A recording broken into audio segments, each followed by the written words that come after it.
And we're live. I see that people. Who is that? Who is that? Turn the camera on. Turn the camera on. Oh, What's up, people? and Back from the dead. guys, I actually had to go out there.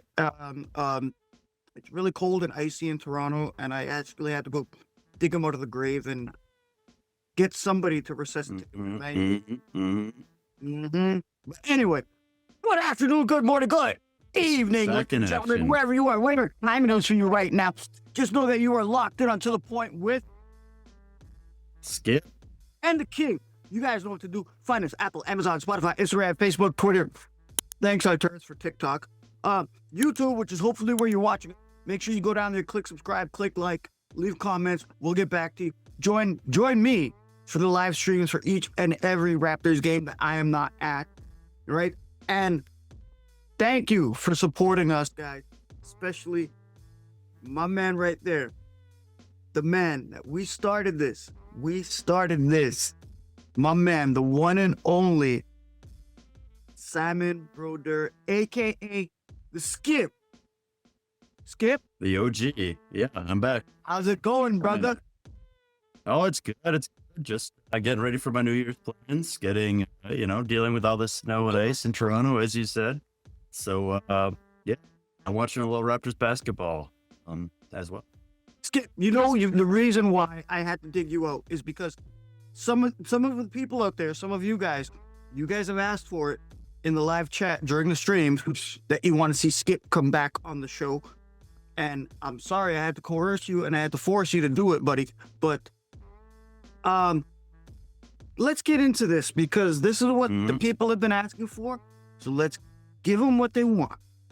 Now, Skip, I gotta ask you, with this current Raptors season, basically we've seen a shift in when it comes down to the point guard, right? And whoever's running the point. Now, the main thing is a lot of people have not talked about this yet. So let's do what we normally do and get into the shit first before anybody else says it. I'm just gonna spit it right to you real quick, brother. Should Jamal Shead replace Immanuel Quickley in the starting lineup, point guard? Go for it. That's all you're at. I would start Shed, I think. Put a lot of thought into this, and I think as much as he profiles as a backup point guard, I think with this current Raptors group, I think they need somebody to take that position, and I think IQ is the best candidate to jump to the bench, just for a myriad of reasons we'll get into. But I really do think I would like to see Shed in the starting lineup going forward and see what fruit that bears. Let's just say. Wow, Skip, I think the quickest question answer you've ever given on this show. We've been doing it for 7 years, ladies. I got more. What? No, let me just say, I agree with you 100%, and I'm on board for that. Jamal Shead should be the starting point guard for the Toronto Raptors and bring IQ off the bench for, like you said, a myriad of reasons, right? And how it fits with the Toronto Raptors, like that they currently have, right? I'll break down into this later on after Skip says what he's got to say. But when you got RJ at the 2, right? You got Brandon Ingram at the 3, Scottie at the 4, and a healthy Jakob Poeltl at the 5, right? I think Shed fits. Healthy is the key word there. But go on. There might be too much for just like an IQ who's got to get his. Now, Skip, when it comes down to it, let's break down. We always talk about this, the meat and the potatoes, the bread and the butter. Why should Jamal Shead join the starting lineup, my brother? I mean, I think it just comes down to traditional positions. There's traditional positions, the traditional alignments, the point guard, shooting guard, small forward, having a 1, having a 2, having a 3, having a 4, having a 5. Yep. I don't think if you stack IQ's numbers next to Jamal Shead's, I don't think anyone's going to sit here and say Jamal Shead is the superior player on balance, that he has better numbers or anything like that. No. But what he does is he provides certain things to that starting unit that Quickley doesn't. And I think there's nothing wrong with having IQ in your starting lineup, but you have to look at him as a 2. You cannot look at him as your 1. And so, for example, I think it's interesting that the last couple of days, we've had Barrett out, we've had Pirtle out, and they've rolled with a few different alignments, always leaving Shead on the bench and kind of starting like an Ochai or something like that. Yeah. And I think that's interesting because I think that points to what Darko sees as his role is to be the backup point guard. His role is to be that classic Corey Joseph type that comes in, gives you some good hard minutes. But the reality is this team's getting off to slow starts. We've seen them have these crazy comebacks the last couple of games. And a lot of that has to do with the starting group just kind of being discombobulated. And I really think, Shead provides so much defense that Quickley doesn't. He provides so much, connectivity in the offense that maybe Quickley doesn't. And I think Quickley, if you look at how his games have gone lately, it's been a lot of slow starts and it's been a lot of coming on late with a lot of spot up threes, a lot of openings, a lot of transition stuff. And that's what you kind of want out of your bench. That's what you want. You want some microwave guy to come in and score 1 million points and get the game back in gear. And I think that is something that could be utilized off the bench. But really what it comes down to is traditional positions. And sometimes you have to kind of look at your roster and you say, I'm going to have my 1, my 2, my 3, my 4. And then whoever comes in off the bench, the minutes can move around as the game progresses. But you kind of want to nail that down and have things function in a very specific set way in the starting unit, and then build off of that. And like I said, Quickley can jump in the starting lineup when Barrett's out, if Ingram misses time, anything like that. That he doesn't have to stay rooted to the bench. I just think you kind of want to look at it as Shead is your 1. You got a 2, a 3, and then, I'm repeating myself at this point, but that's essentially what it comes down. I agree with you 100%, Skip, because I've had this conversation. This has been conversation. I don't know. We thought of it, and I brought it up to people, and I always say this to them, and I'm saying it to you guys out there, to the family. Got the shirt. It's you got. If you got Shead at the 1, traditional point guard, right? You got RJ 2 at the swing man, your scorer. BI, your other main scorer. Scottie at your power forward that could do it all. And you got a healthy yacht at the big. Okay, that's your starting 5. Okay, Skip, from this show, Bars, that I've been saying for years, right? The Raps need to build a bench. Let's look at what the Raps can do from the bench. Okay. IQ, Abaji, Grady, Sandro. Who else am I? Embiid. Right? Yeah. You got AJ. You got Battle. You got all these guys that are coming off of the 905 pipeline. Skip, I've been saying like freaking crazy. I'm gonna have dementia one day. Okay, in 30 years, I'm still gonna be saying it. The Raps build from the 905, build the bench, and maintain the starters. And I think that is a good thing. Like, from a coach's standpoint, okay, Shead doesn't have to take the shot. Shead can play aggressive defense, he can call the plays, and he can make the assists. Get the passes, because you already have 3 bona fide scorers right there. You got a big man that you can rely on, right? That is what a great point guard will do. Now, speaking of a big man, Skip, I know you want to get into this. That's why I rushed that. Okay. Raps getting the big. Mo Bamba for free. Because we talked about some bonus, and he wasn't cheap. Yeah, I don't know if Bamba is going to be the big solution to any of these problems, but I think it points to a much bigger issue, which is Yak's lower back. So full disclosure, I threw out my lower back about 6 months ago. I still haven't recovered. I'm still not sure I'm going to be able to play rec league this summer, like rec league baseball, because it's a really debilitating injury. And obviously we don't know details of what he's been diagnosed with.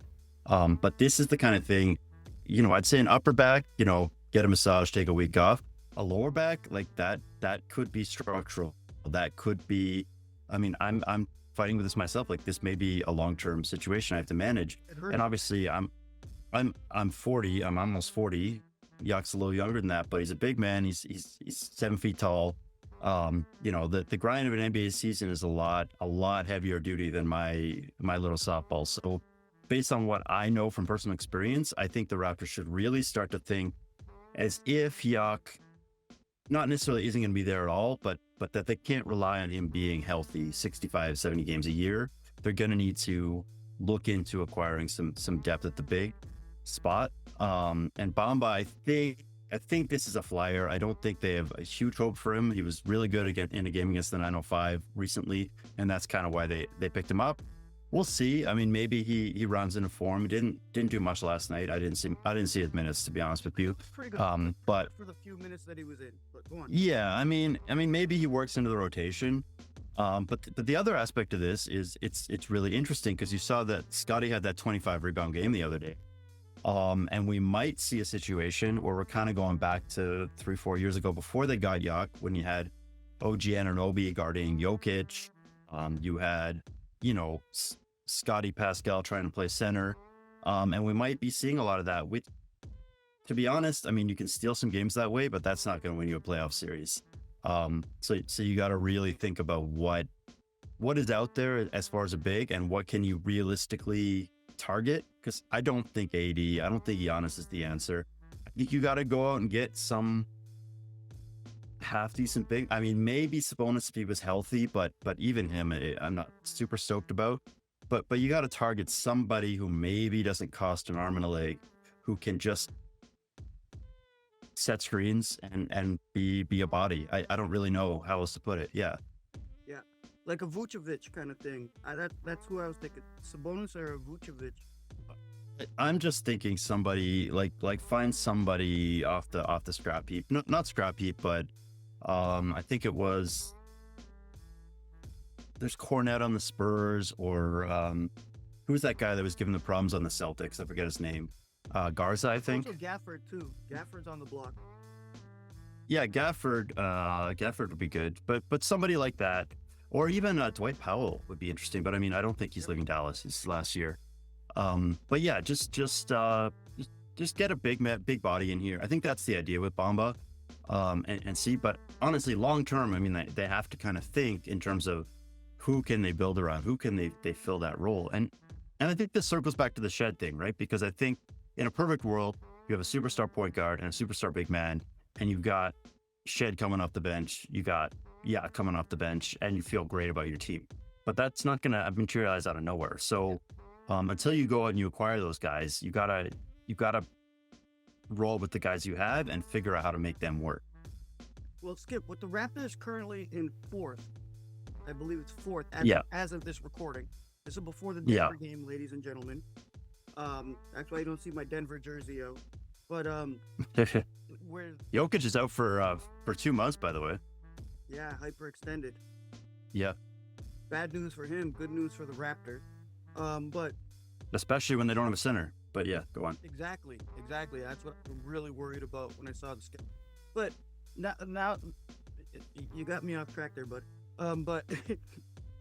But like now with the way the Raptors are currently set up, do you think like it being in the fourth in the Eastern Conference, because the Eastern Conference is flipped upside down right now? Nobody would have thought the team that went to the finals from the Eastern Conference would be last place, right? Nobody thought that. But with them, it's being so tight. Do you think the Raptors need to make one of what they call the those impact trades for somebody at the big? Because let's face it, they're pretty good on every other position for a starting lineup. Do you think they need and point guard? I would say. I mean, even with Shead. But yeah, that's what we're talking about. Shead can take that. Give him his chance. Like, look, I'm going to look it up right now for you, Skip. Let's Jamal Shead this season is a plus 87 on the board. IQ is a plus 41. Okay? Yeah. That just shows a lot, right? IQ's been taking 427 shots. Yeah. Total. He's only shooting 43%. Mhm. right? Let me see. From two? From two or overall? Full field goal, just overall. Okay. Um, But Shead is only shooting 36.8. But yes, Jed's shot Yes. has been an issue. has half of the amount, less than half of the amount of field goal attempts. So Yeah, I think shows that he's not needed to take the shot. He can. well, Shed has struggled with a shot, and I think like this is what I was saying. I think in a perfect world, he still is a backup. I just think in that perfect world, you have a frontline starter who can operate as a point guard. So I think both of those are weaknesses. I think both of those are things they could go out and target. I think the big man is more concerning because they just don't have anybody else. At guard, you know, you can fake it a little bit. You can start Shed. You can, you know, use Quickley in these spots. You can, you know, throw in the 9 or 5 guys in backup minutes if you really have to. And Scottie can run the action a little bit too. But I think the big man is you're not going to have, if Jokic is healthy, you don't have a body that can handle him. If Embiid is healthy, you don't have a body that can handle him. I mean, these guys aren't healthy right now, but come playoff time, I think the Raptors have to look themselves in the mirror and say, we're a play-in team. I think that's where they stand. I mean, obviously fourth looks a little better than that, but they've fattened up on some bad teams. They've fattened up on some injured teams. And realistically, I don't think they profile as a top 4 seed. They profile as 6, 7, 8 seed. That's what I 6. Yeah. And realistically, are you going to win a title that way? Probably not. So then you have to go out there and you have to say, is there a body we can get in here who can change that ceiling? I don't see an obvious trade. That's not to say they won't be active. I think they'll look into things. They might dump salary, they might add salary, but I don't think you're trying to go out. I mean, the AD thing just doesn't ring true for me as much as. No. Did you see the last video I did with Beyond? Yeah. Yeah. Well, I mean, no. I think I missed that, but whatever they go after, I mean, I don't think getting an older veteran guy to try to put him over the hump is the way to go here. I think you got to look for really upsidey pieces, and I don't know what that deal is. I can't pull that on my hat, but I think that's the angle they should be taking. Is, you know, we're a playing team, and what's a guy who can get us over the hump next year? What's a young player who maybe is out of the rotation on another team or something like that? I don't know. Young culture that the Raptors currently have. Go on. Yeah. I mean, those trades are hard to pull off. I'm just saying that would be my mindset going into the deadline this year. Would not be trying to get from a 6 seed to a 4 seed. It would be who can be the big long term, who can be, whatever. You know, here's what I think. You know, what it is they basically you've nailed everything right there. So there's not much I can come into that. But yes, I agree. They do need a big right now. That's concerning. I think that everybody can agree with that. Anybody that watches the Raptors can agree with that. Anybody that knows basketball can agree with that. But what they need to do is, and you nailed it right there, they need to get a young big, right? Like, I like what Sandro's doing. I'm happy with Sandro. Well, Sandro's a 4. That's a thing. I mean, this team is full of 3s and 4s. They have Vision 6 CMB. Yeah, CMB, Sandro, Scottie. They're power forwards. They got a bunch of wings who aren't anything special. But that's kind of where you can kind of convince yourself, well, maybe we trade Barrett. I don't think you trade Barrett just to trade him. I think you think, well, we could have Shed, Quickley, Ingram in the starting lineup, and you're losing something if you trade Barrett, but you got to get something really good back, who fills another need for you, like a big, like a legitimate guard. But I don't think I'd be rushing to make any of these moves. I just think right now you just got to figure out who your guys are, who your top 5 guys are, who your top 5 starters are, who your 3 or 4 bench guys are in a playoff scenario, and then who are kind of those lurking middle guys, you know, the Grady Dicks, the battles a little bit. But the Walters and the Agbajis, like, where do those guys step? What's the order of those guys? Is it Walter, then Agbaji, then Dick, then Battle, or is it, is it reversed? Because And where's that's four guys Mobo? basically competing Mobo's a for. big. Where's Mobo? Mobo's also more of a four, I think. I think realistically, that is the issue. There are not a lot of 7-footers on this roster, and that's why they went and got Bamba. But I don't think he's some Hail Mary. I don't think he's a Hail Mary either, man.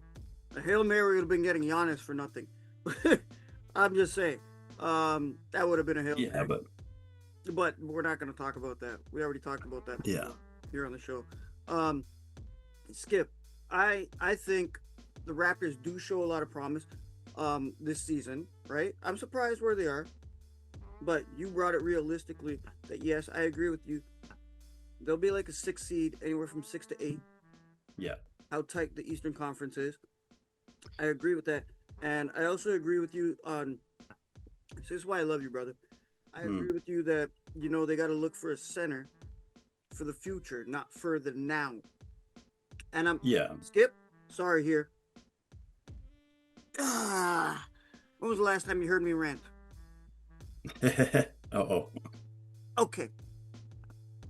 You fair weather Raptors fans that are out there every time the Raptors lose saying, oh, come on. Oh, we need to trade for this. We need to fire Darko. We need to get rid of Scottie. We need to do this. Do you understand the process that is going on? My man Skip just said it.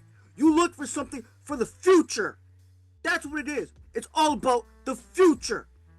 And you guys that are out there, I see you guys online clowning, trolling, whatever, saying get rid.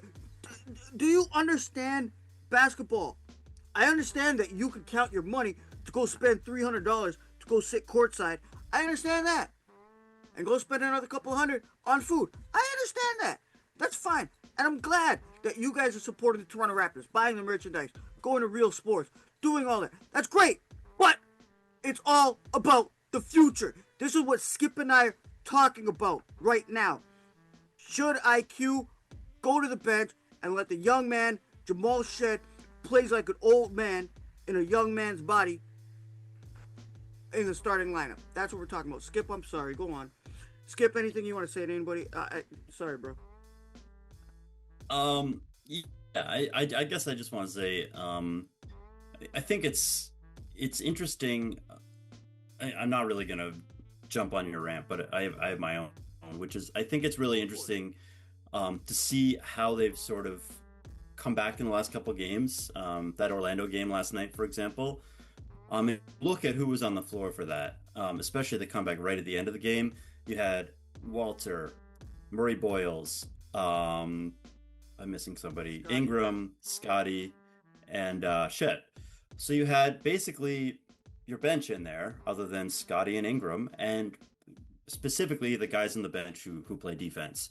So I think there is something there in terms of what their identity needs to be going forward, and really it has to do with being, Jack Armstrong always says this, be gritty, dig in, full court press, all that stuff. And when they are that team, they can surprise some teams.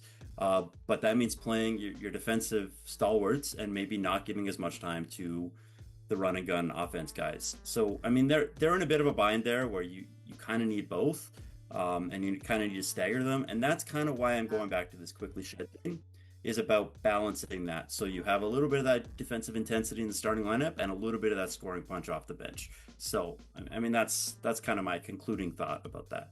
Yeah, that's what we're saying here, ladies and gentlemen, before we get out of here. That if IQ comes off the bench, that's a scoring punch right there. Yeah. Also balance with some defense like CMB, Grady, Jacoby fighting for these loose balls, right? Yeah, and I saw when he took that foul on Curry, I don't know if this is a real stat, but I saw someone post on Twitter that he leads the league in offensive fouls drawn. Jamal Shead does. Yeah. So just really getting in people's faces and really being that, ball stopper on defense. It's a huge asset, and it's just something that's lacking. Yeah, but it's just something that's lacking in the rest of the starting lineup. And so I think you kind of need to be able to do a little bit of everything, I guess, is what I'm trying to say. Skip, I agree with you, man. It's very hard when we disagree. Yeah, we Except should for have picked a different topic. yeah, I I mean, know, right? No, but there are lots of arguments to keep him in the lineup, right? I mean, he makes $32 million a year. It's an ego punch. It's all this, that, the other thing. And there are ways to massage that where you start him, you pull him after 3 minutes. But I just think you got to kind of look at the whole team as a whole, and eventually throw he goes out the window. I mean, I always make this comparison to baseball, right? Like what happened when the Jays went to the World Series? Bo Bichette got hurt, and when he came back, he wasn't the shortstop anymore because they had a better shortstop. He's a great player, wasn't a shortstop. So I mean, you kind of look at Quickley, good player, probably not a point guard.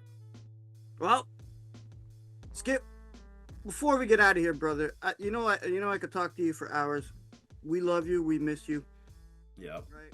I'll be around in the chats a little. Yeah, you'll be around. Kick it around. Let those people know. Is there anything you would like to say? Anything. I don't care what it's about. I don't care if it's about hygiene, whatever. Right? Because time's cutting down. Do you want to say something to the people out there before we get the fuck out of here? I think I hit all my points, but miss y'all, love y'all. I'll be around, and yeah, keep this thing running. Happy New Year too, right? And Happy New Year. Happy New Year to you and your family, brother. And Happy New Year to you guys out there. And all you guys that spend your time with me. I don't know why. My mother doesn't even like to. Right? But spending your time with us and enjoying us. We're here for you guys. We're here all the time for you guys. That's it, Skip. Are we out of here? We're done. We're done? Okay, cool.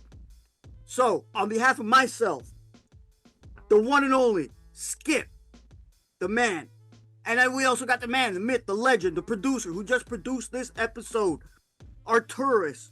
You guys send him a shout out. Anything you need, greatest producer alive. I'll tell you that much. And if you guys are watching, I consider you Skip. Let me see that shirt.